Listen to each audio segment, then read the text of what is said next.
This is the shore on 88.4 and the waves keep crushing in. Today I was put under the spell of Vital Remains, who I met at the Partisan Festival, and of course with lots of other bands who also adore H.P. Lovecraft. We begin the show straight with the interview. Here we go. So I'm standing here backstage on the Partisan Festival with the Vital Remains. Hello. What up? Hello. So, how is it going? It's going really good. We finished playing earlier and had a great time on stage, and the fans seemed to really like what we were doing and enjoyed the show as much as we enjoyed it. It's just, now we're just done playing. We just ate, as you know. Had a nice, great German dinner. Just like Mom used to make, and now after this we're going to walk around and say hello to the fans and hang out and drink and party at the Partisan. That's why they call it the Partisan. Since when is the band existing? We started, I'm the original member, and we started the band in 1989. So 28 years, and wow. I'm the last of the Mohicans. So now you're having happy days, basically. Yeah, I mean, I've tried all these years just to keep the band alive and keep the spirit of the band going in this true form of, like old school death metal, like how we started, and we're just trying to keep it going. Yeah, and it's just great to see a whole new generation of people, making new fans and still making the old fans still happy to enjoy us live. That's always been our thing too as well. Always give our best. So how do you influence yourself, or where do you find your creativity after so long in the band? From different things. It could be movies. There's so many things. It could be just taking a walk. Where I live, we have a cemetery called Swan Point Cemetery, and it has a famous person there that's buried there called H.P. Lovecraft. And I've been going to his grave since I was a little boy, and so it's very powerful to go say hello to H.P. Lovecraft and maybe leave a little memento, a pic on his grave, say a few words like how inspirational he is, and Necronomicon and all the different stories and books, and the tomb and all these different stories that I've read over the years, and that could be an influence, because you go into the cemetery and relax with the dead. It's very quiet. Sometimes it's the most quiet place out of the city is the cemetery. And then when you come out, you feel more charged to live and to play and even heavier and darker stuff. So it could be things like that.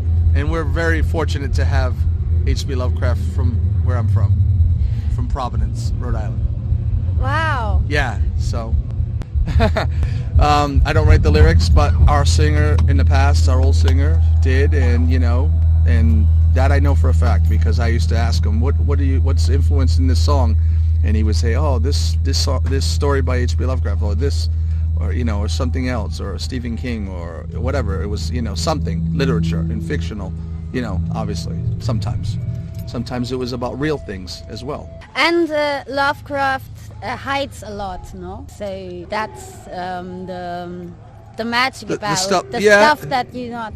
Yes, exactly. The stuff that's kind of behind.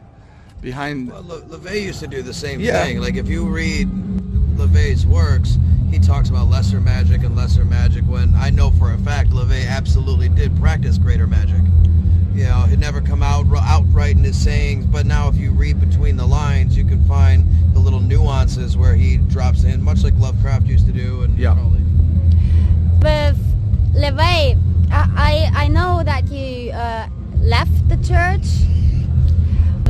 but what can you still for the kids on the radio, that this is something that they can grow on and learn? This is a foundation. The reason I left, it was very simple. You can't have a theology that practices individualism and personal sovereignty and rejecting arbitrary authority, to then put them in a group with a self-appointed leader who then comes up with these rules whose authority is there in fact arbitrary, and then be the complete antithesis of everything that, say, communism represents. You can't have a pack of alphas. It doesn't work, and it'll never work. So, therefore, I left, and I fight for the right to be left alone.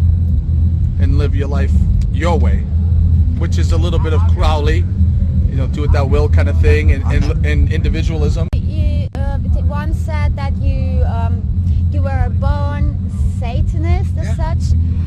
Did you believe when you grew up and had that, when you were 17 or something, in anarchist and utopia, which is into... Because, well, first of all, Antifa doesn't support anarchism. They're out there flying hammer and sickle Soviet battle flags thinking communism is a good thing. Mao. Mao, Stalin, Lenin, it's a flawed ideology, and I hate Nazis, and I hate communists. It's the same shit, different assholes. You can't fight hate with more hate. It doesn't work. And besides, as a Satanist, we don't choose right or left, red or blue. You know, we're above all of that. That sort of squabbling is beneath us. Let the sheep fight each other. That's fine. You know, I don't like them for the same reason I don't like the right-hand, religious Christians that wanted to censor our music. Now I see Antifa shutting down Marduk shows and black metal shows. It's the same kind of censorship. It's just a different group of people It's just a different group of people doing it. We're all about free expression, it's free speech. As long as you agree with what we say, and if you don't, we're going to come fight you. Yeah, that's not. And I don't adapt to that. I adapt to the teachings of Voltaire. I may disagree with everything you have to say, but I will fight to the death to defend your right to say it. So, yeah, exactly. You got right-wing Nazis, you got leftist commies over here, and I'm just sitting back waving a fucking American flag going, freedom, motherfucker, do you speak it? Yeah, that's true. I like what you do, but you got the right to go do whatever you want, like what you do, as long as you're not harming anyone else. We respect everyone's opinion on it, even if we don't believe in what they're saying or accept for what they're saying. You know what I mean? But they still should have a right to say, and they should have the right to protest. These are all freedoms that we should all have. Much like when we were building the Baphomet Monument in Oklahoma, and a crazy Christian drove his truck into the Ten Commandments and ruined it. What was our first response? If the Ten Commandments isn't there, we're not going to put ours up. And we're not going to put ours up until that is reenacted and put back to where it should be. We wanted ours to be a counterpoint that both sides need to coexist together. You can't have one, not one is greater than the other, light, dark, white, black, it's all yin, yang, it's the same thing. Yeah. So once the Ten Commandments came down, if they weren't going to put it there, obviously I don't agree with Christians, I don't agree with the Ten Commandments, But if they have theirs, shouldn't everyone's allowed everyone to have their God or their whatever they follow? You know what I mean? It's like kindergarten. Either every kid in the class gets a cookie, or no one gets a fucking cookie. This is not a difficult concept. This is very easily put like that, yeah. Everybody gets a cookie. Everybody gets a cookie, or nobody gets a cookie. You're all a bunch of fucking brats. In the United States, they're out there waving hammer and sickle Soviet battle flags. They want communism. Straight up preaching communism. Straight up communism they want. And they even have signs that say liberals get the bullet too. And it's not... I've seen this fight before. I know how it ends. We've fought wars over this shit. Yeah. Literally. The entire world was involved. It could look good. Communism could look good on paper, but it doesn't work. We've seen history repeat itself. It doesn't work. And I live in Miami. Look at North Korea now, right? You look at the way they suppress the people. Does that work? But yet you have these young people that some of them come from upper middle class. Mommy and daddy have a lot of money, and the teachers and the kids just want to go act stupid with some of the inner cities kids just to be cool, like, yeah, let's go throw things through windows. And I live in Miami. And then you're like, do you know what you're doing? You got a communist. Do you even know what they would take your family's home and put you in the camp or somewhere and send your father and put your father somewhere in jail. Do you know what I mean? Like, and they don't even realize it. And I live in Miami around a bunch of Cubans who grew up under that communist regime, whose fathers and uncles were taken to prison and were executed. And go try and wave that around them. Yeah, it's same thing with our friends. You will get killed. Our friends in Poland that grew up behind the Iron Curtain for years. They'll tell you the same thing. Exactly. Every person that has lived in a communist country, you don't see them sit and go, oh yeah, that was awesome, we should bring that here. No, they're like, no, I got the hell out of there and I came to America where I can have freedom and a life for my family. They used to have to make the records. I seen a thing last week where they used to put the records, music, on like x-rays. because they had to sneak it into East Germany to listen to music. Yeah. Rock and roll. They couldn't even find the plastic, so they'd take X-rays and groove the music and then what into happened it. in 1992 when they had the big fest in Moscow with Pantera, and there was almost 1 million fucking people out Free there concert, that were like, finally we can listen to music. That was freedom. Expression. That was freedom, and that was the change. You could see in their eyes. Everybody was so happy. The music is like liberated everyone, and fucking the wall came down, and music helped everyone. And music is what gets people through the hardest times of their life. You listen to music, right? You feel a little better. You're like, I hate my job. I hate my boss. I hate my neighbor. He's an asshole. And then you listen to music. You're like, You come to a show. You listen to death metal. You go in the pit. You punch people. Your buddy gets punched. You kick them. You pick them up. You throw them around, and they leave and they go, "Whew, that was great." They forget about their lives. They forget about the bullshit in life. Their jobs and I think that's a great thing for people. Music is so fucking great and awesome. I love it. And I love seeing that. I love seeing the kids getting into it and having a good time. So getting music across to an audience, a message, is that important to you, or are you music? We're not telling. Yeah, you have to play it for yourself first. Right. And once we're not out there preaching with satanic Bibles saying worship Satan us. I do kind of push that up a little bit. Not really. But as far as musically, you have to love what you do first and foremost. You have to. Music has to come from your heart and your soul first. And if it doesn't, and you're just faking it, the fans will see right through it. When you play from your heart, the fans recognize it. Yeah. I'm just playing the music that I love.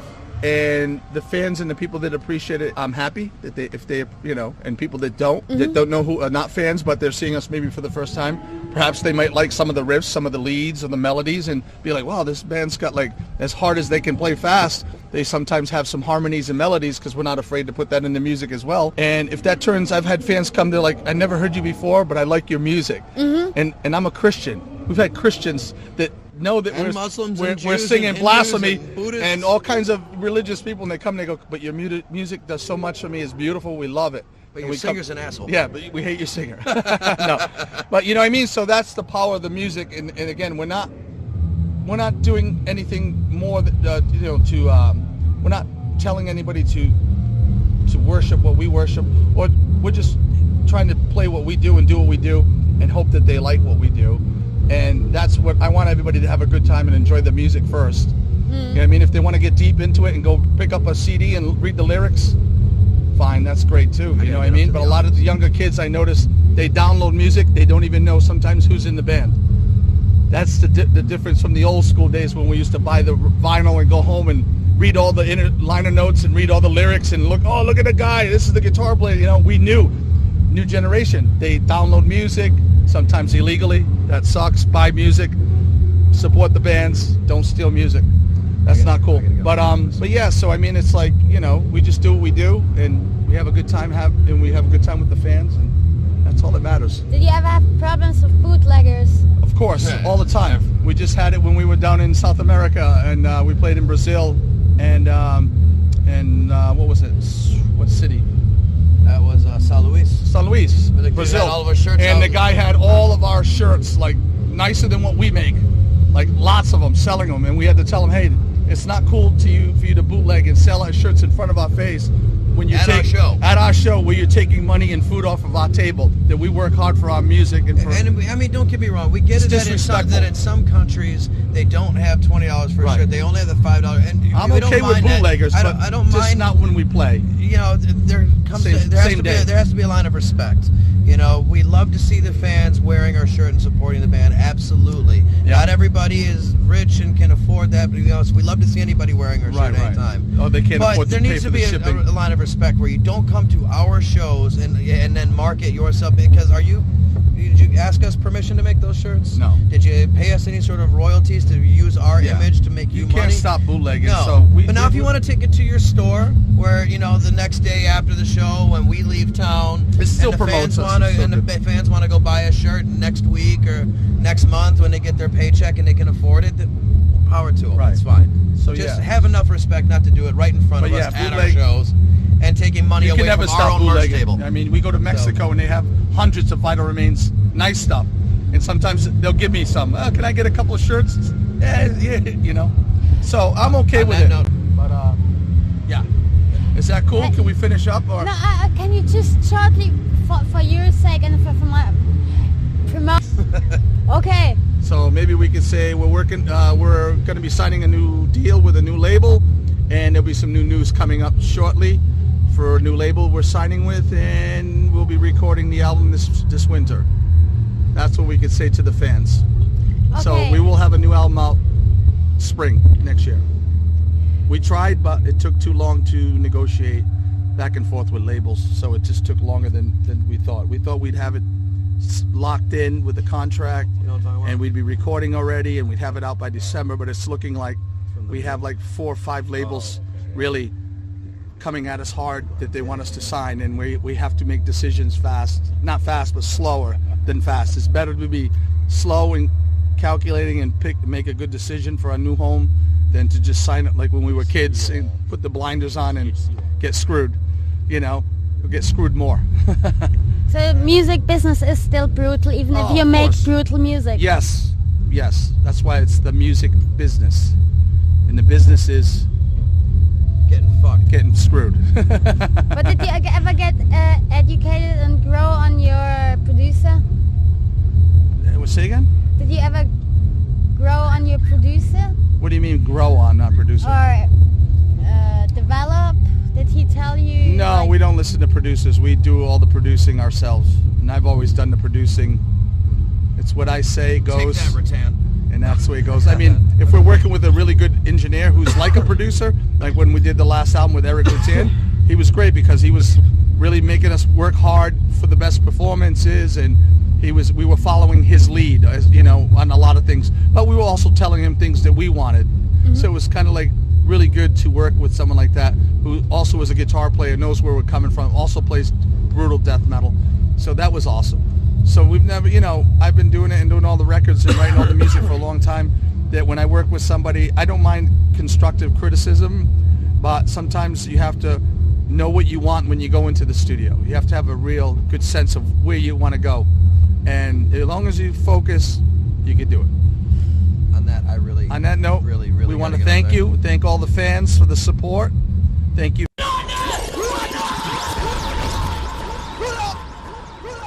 This is The Shore on 88.4, and the waves keep crushing in.